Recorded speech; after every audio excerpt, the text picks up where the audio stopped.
Hello students, welcome back to elite tutors book solution. चलिए, इस video में हम देखने वाले हैं हिंदी लोक भारती कक्षा 9वीं का दूसरी इकाई का पाठ क्रमांक 1 कविता, जिसका नाम है कह कवि राय। उसका प्रश्न उत्तर देखने वाले हैं, स्वाध्याय देखने वाले हैं। तो चलिए शुरू करते हैं। तो सबसे पहला जो क्वेश्चन है वो है सूचना के अनुसार कृतियाँ पूर्ण कीजिए। और इसका जो मतलब आगे बढ़ने से पहले मैं ये बताना चाहता हूँ कि इस वीडियो के नीचे डिस्क्रिप्शन बॉक्स में इस लेसन के एक्सप्लेनेशन का भी वीडियो ऑलरेडी अपलोड है। आप चाहो तो, अगर आपने लेसन पढ़ा नहीं है पहले, तो आप पहले समझ लीजिए, तब आपको सॉल्व करने में अच्छा लगेगा, आपको सब समझ में आएगा। और अगर आपने पढ़ा है तो चलिए देखते हैं क्या लिखा है कि सूचना के अनुसार कृतियाँ पूर्ण कीजिए। जो सूचना है उसके हिसाब से आपको कृतियाँ करना है। संजाल है, एक वेब है और आपको उसको कंप्लीट करना है। क्या लिखा है कि सयानों के काम। तो अगर हम लेसन में देखेंगे तो हमको पता है कि समझदार इंसानों के काम क्या होते हैं। तो उत्तर उसका है अपना आचरण उचित रखना।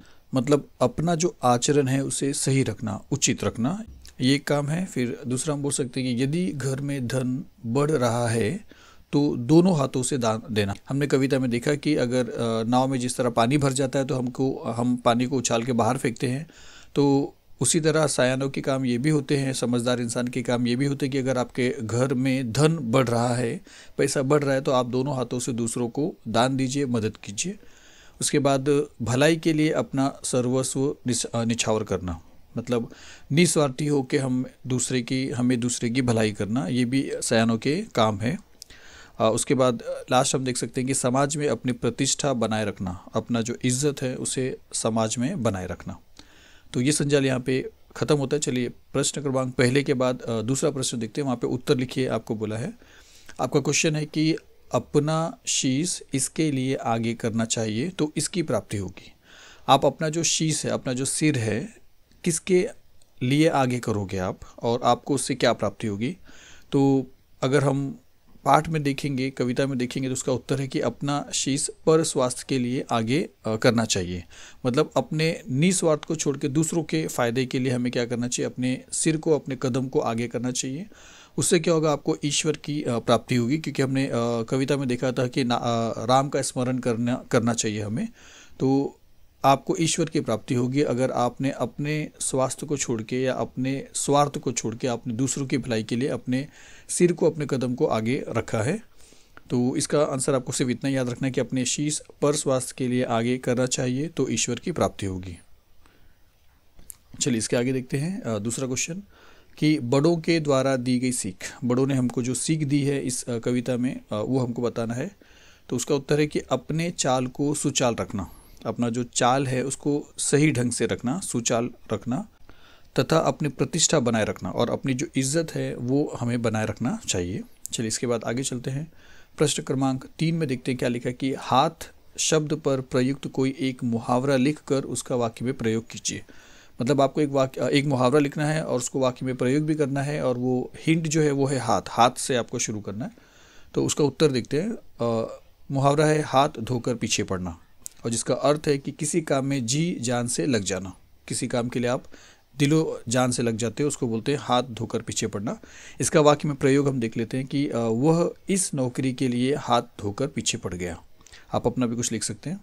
चलिए इसके बाद देखते हैं प्रश्न क्रमांक 4, और क्या लिखा है, खुशियाँ बांटने से बढ़ती हैं, इस पर अपना मत स्पष्ट कीजिए। मतलब अगर आप खुशियाँ बांटोगे तो वो खुशी और बढ़ जाएगी। इस पे आपका जो मत है, आपका जो विचार है, वो आप स्पष्ट करके बताइए। तो चलिए ये आप खुद से लिख सकते हो। तो यहाँ पे जो लिखा है वो मैं आपको बता रहा हूँ कि खुशियाँ बांटने से बढ़ती है, यह मत बिल्कुल सत्य है। मतलब ये जो विचार है कि खुशियाँ बांटने से बढ़ती है, ये विचार जो है ये बिल्कुल सत्य है, बिल्कुल सच है, इसमें कोई शक नहीं कि ये गलत है। अब आगे क्या है वो देखिए। क्योंकि अगर हम कभी सफलता पाकर खुश होते हैं, अगर देखिए खुशी तो हम कभी, जब हमको सफलता मिलती है तभी हम खुश होते हैं, कोई कामयाबी मिलता है तो हम खुश होते हैं। तो यहाँ पे ये लिखा है कि क्योंकि अगर हम कभी सफलता पाकर खुश होते हैं और उसकी खुशी सिर्फ खुद तक रखते हैं, मतलब आप सफल हुए, आप कामयाब हुए, आपको खुशी मिली, और उस खुशी को आपने किसी और के साथ शेयर नहीं किया, बल्कि उस खुशी को अपने साथ ही रखा, तो उसमें बहुत ज़्यादा खुशी नहीं मिलती है, तो उसमें आप ही खुश हो जाते हो। तो कोई बात नहीं, आप तो खुश हुए हो, लेकिन आगे देखिए अगर ये काम अगर आप करते हो तो आपकी खुशी में कितना इजाफा होएगा, आप ऐसा समझ सकते हो, उसमें कितना इंक्रीमेंट हो जाएगा।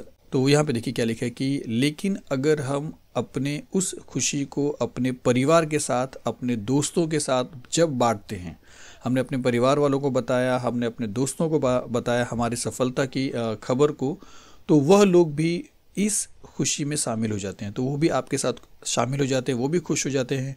और उनको देख के या उनकी खुशी को देख के आपके चेहरे पे जो अलग खुशी आती है वो और बढ़ जाती है। तो खुशियाँ आपने जब बांटा तो आपकी खुशी और बढ़ गई, तो वह लोग भी इस खुशी में शामिल हो जाते हैं और हमें दुआएं, बधाइयाँ, शुभकामनाएं देते हैं। देखिए आपको दुआएं मिलने लगेगी, आपको बधाइयाँ मिलेंगी, आपको शुभकामनाएं मिलेंगी, तो आप कितना खुश हो जाओगे। तो आपने बांटा तो आपको खुशी, आपकी जो खुशी है वो बढ़ गई, जिससे खुशी हर तरफ दिखाई देने लगती है। तो हर तरफ हम देखते हैं तो खुशियाँ खुशियाँ हमको नज़र आती हैं, क्योंकि दिल खुश होता है तो पूरा ज़िंदगी, पूरा दिन खुश दिखाई देता है। फिर देखिए आगे क्या लिखा है कि इसलिए मेरे अनुसार यह बिल्कुल सत्य है कि खुशियाँ बांटने से बढ़ती हैं। इसलिए हम ये बोल सकते हैं कि मेरे अनुसार कि खुशियाँ को बांटेंगे अगर तो खुशियाँ मिलती हैं। आप अपने मर्जी से कुछ भी लिख सकते हो स्टूडेंट्स, कुछ भी, मतलब इसी से रिलेटेड। चलिए इसके बाद देखते हैं पाठ के आंगन में सेम है, आपको सूचना के अनुसार कृतियाँ पूर्ण करना है। देखिए क्या लिखा है कि कौवा और कोकिल या कोकिला में समानता तथा अंतर बताइए। उनमें क्या समानता है और क्या अंतर है, क्या उनमें सिमिलैरिटी है और क्या डिफरेंस है, ये आपको बताना है। तो समानता यहाँ पे लिखेंगे और अंतर यहाँ पे लिखेंगे और कवि की दृष्टि से बताएंगे। कौवे में क्या समानता है और कोकिला में या कोयल में क्या समानता है, क्या दोनों में डिफरेंसेस है और क्या कवि की नज़र से देखेंगे हम। तो उत्तर में चलिए शुरू करते हैं कि समानता में अगर आएंगे तो काला रंग, दोनों के रंग काले होते हैं, ये हमने कविता में भी देखा है। अंतर देखिए क्या है कि कौवे का जो आवाज़ है वो कर्कश आवाज़ स्वर है, मतलब वो आवाज़ आपको पसंद नहीं आता है, लेकिन कोकिल का जो आवाज़ है वो मधुर आवाज़ है, मीठी आवाज़ है, तो वो आपको पसंद आती है।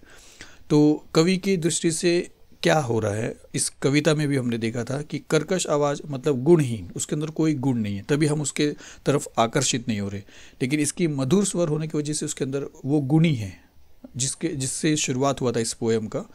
तो इसके अंदर कविता की दृष्टि से अगर या कवि की दृष्टि से देखेंगे तो कोकिल के अंदर गुण है और कवि के अंदर गुण नहीं है। तो ये समानता है, ये अंतर है और ये कवि की दृष्टि है। चलिए इसके आगे बढ़ते हैं। ख जो सेकंड क्वेश्चन है वो क्या लिखा है कि कवि की दृष्टि से मित्र की परिभाषा। मित्र आप किसको बोल सकते हो कवि की नज़र से, तो बेगर्जी प्रेम करने वाला। हमने कविता में देखा था प्रीति लिखा था यहाँ पे, तो बेगर्जी मतलब बेगर कोई गरज के भी अगर वो आपसे प्रेम करता है तो वो आपका एक सच्चा मित्र है। फिर दूसरा, केवल सुख में नहीं बल्कि दुख में भी साथ देने वाला। सुख में पैसा देख के, आपके जेब में पैसा देख के, जो कविता में हमने देखा था, बहुत लोग आपके पीछे आएंगे, मंडराएंगे, आपके साथ घूमेंगे फिरेंगे, लेकिन बाद में वो आपसे बात करना भी पसंद नहीं करेंगे। तो कवि के अनुसार केवल सुख में नहीं बल्कि दुख में भी जो आपके साथ आए, आपका साथ दे, वो एक सच्चा मित्र होता है। उसके बाद पैसा देखकर मित्रता न करने वाला, क्योंकि हमने कविता में देखा कि पैसा अगर आपके जेब में है तो लोग आपके साथ पास आएंगे। मतलबी न रहने वाला, क्योंकि मतलब का ये संसार कवि ने कहा था, तो आपका जो सच्चा मित्र है वो मतलबी ना होगा कि सिर्फ मतलब के आपके पास आएगा और मतलब जब चला जाएगा तो वो भी चला जाएगा। तो जब वो ये सारी चीज़ नहीं रहेगी तो वो आपके लिए एक अच्छा मित्र बन सकता है। तो प्रश्न यही था कि कवि की दृष्टि से मित्र की परिभाषा क्या होना चाहिए, परिभाषा मतलब उसकी डेफिनेशन क्या होना चाहिए, मित्र क्या होना चाहिए। तो ये आप 4 लिख सकते हो। चलिए इसके आगे बढ़ते हैं। ग में क्या है, आकृति पूर्ण कीजिए। ये है आकृति और क्या बोला कि बिना सोचे काम करने के परिणाम। तो एक हमने कुंडली देखा था, उसके अंदर बिना सोचे क्या क्या आप अगर काम करो तो क्या क्या परिणाम हो सकते हैं उसके बारे में बताया था कवि ने।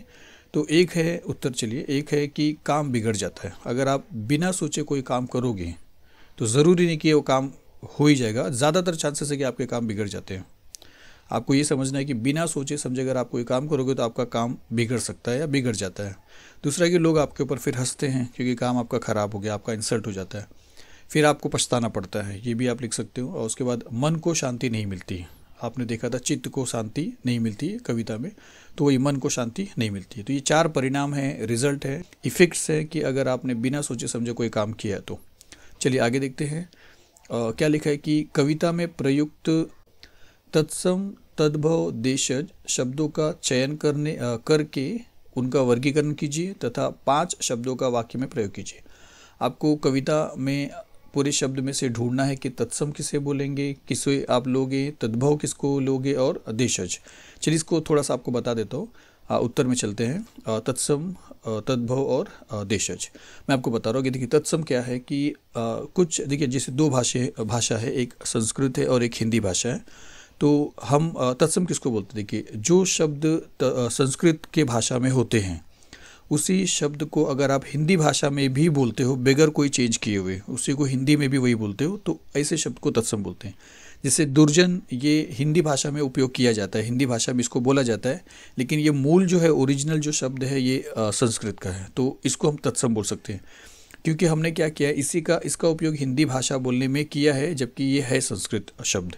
उसी तरह काग, जो कौवा है, हम काग भी बोलते हैं बच्चों, मतलब कौवा तो बोलते ही हैं, लेकिन काग का भी प्रयोग हम हिंदी भाषा में करते हैं। चित्त है, उसके बाद नर है, जो हमने कविता से लिया है। तद्भव का मतलब वो होता है कि मतलब वो शब्द हैं जो संस्कृत से आए हैं लेकिन बदल चुके हैं थोड़े से। जैसे हंसी, इसका ओरिजिनल संस्कृत में कुछ अलग था, जिससे वो थोड़ा सा चेंज हो के आया, मतलब संस्कृत शब्द से ये बदल कर आया आपके पास। उसके बाद हाथ है, फिर दिन है और आगे, ये सारे शब्द जो आप देख रहे हो ये तद्भव है, क्योंकि ये शब्द थोड़े से बदल चुके हैं, है इनका ओरिजिनल संस्कृत। और देशज क्या है आपका जनरल, जैसे आपने कुछ शब्द, जैसे स्लैंग वर्ड बोला जाता है, कुछ भी शब्द आपने अपने मर्जी से बना लिया। जैसे ठाकुर हमने बना लिया अपने शब्द से, वो कहीं से ओरिजिन होके नहीं आया है, हमने बना लिया है। उधार हमने बना लिया है, पछताए, झूठा, ये शब्द ऑर्डिनरी मतलब जनरली बन चुका है, ऐसे शब्द को देशज बोला जाता है। तो चलिए उसके बाद हमारा प्रश्न था कि इनमें से कोई भी 5 शब्द का वाक्य में आप प्रयोग करिए। तो हम 5 शब्द का प्रयोग करते हैं। चलिए उसमें से पहला लेते हैं नर, और उसका वाक्य प्रयोग ये है कि पत्नी दुखी नर को नारायण समझकर सेवा करती थी। चलिए आपको अर्थ की ज़रूरत नहीं है, आपको सिर्फ प्रयोग करना है। आप नर से और भी कोई प्रयोग अगर आप करना चाहो तो कर सकते हो। उसके बाद दिन जो है उस पर अगर हम एक प्रयोग करते हैं, वाक्य प्रयोग, तो उसमें लिखा है कि उस दिन से फिर किसी ने राकेश की सूरत नहीं देखी।